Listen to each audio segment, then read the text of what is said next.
Hey everybody, welcome back to Lunchtime Learning with Miss Maureen.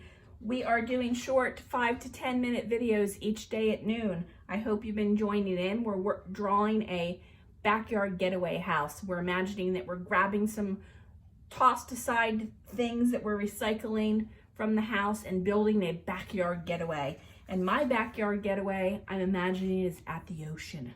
So you can see the ocean line I had here.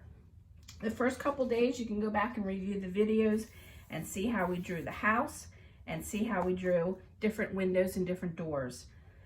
So today we're going to fill in our house with some different textures so that it looks like the house is made out of things like stone or wood. So because we have to use scrap materials, our whole house may not be made out of the same things. So I'm going to imagine that the bottom part of my house, I had enough wood to make my house. So I'm just going to draw some lines that go across kind of here and there to suggest that it looks like wood. Just some simple lines. You see how they're not all the same? And I am trying to imagine that this line goes across so it kind of continues. That's my cat door, if you didn't notice. I have 2 cats at home. They keep us amused. So that part of my house is made of wood. I think the top of the house here I'm gonna have made out of some stone. I love stone on a house. I'm gonna make some of them kind of irregular. I'm also gonna let some go off the side because that's how it really works in real life. If you have stone on your house, you can kind of go out and observe it. Being a good artist is being a really good observer. You have to kind of notice things and remember them. And that's why a lot of artists keep sketchbooks, because they're almost like drawings. It's almost like a diary that's drawings. It helps you to kind of keep track of things that you might want to draw later. So if you're bored, take a piece of paper or a sketchbook and go ahead and draw some things out that you see that you might want to include in a drawing at another time. So where my 2 different textures are, I'm going to just double up this line. I'm going to make it a little bit thicker because I really want the separation to kind of show between them. I just think it makes it look a little bit nicer that way. So let's think, what could we have our top made out of?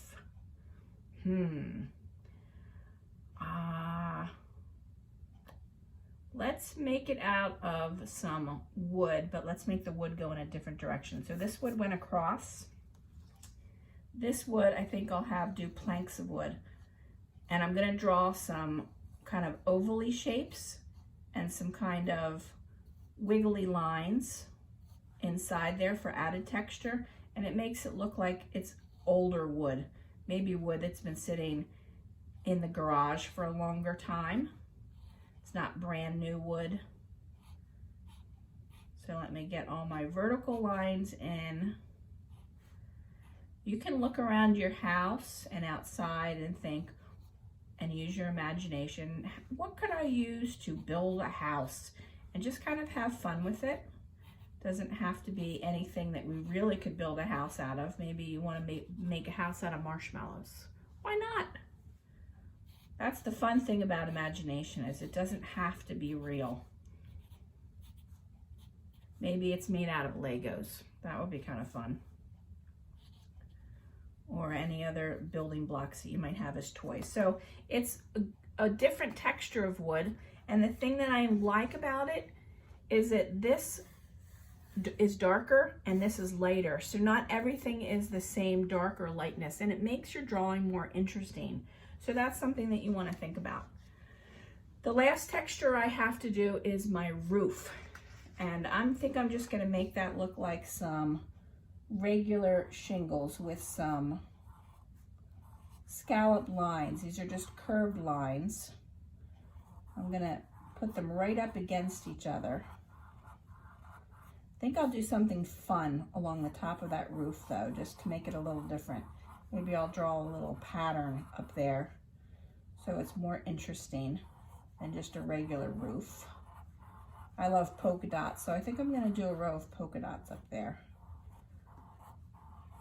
I don't actually have a lot of clothing with polka dots on them, but I love to use polka dots in my art.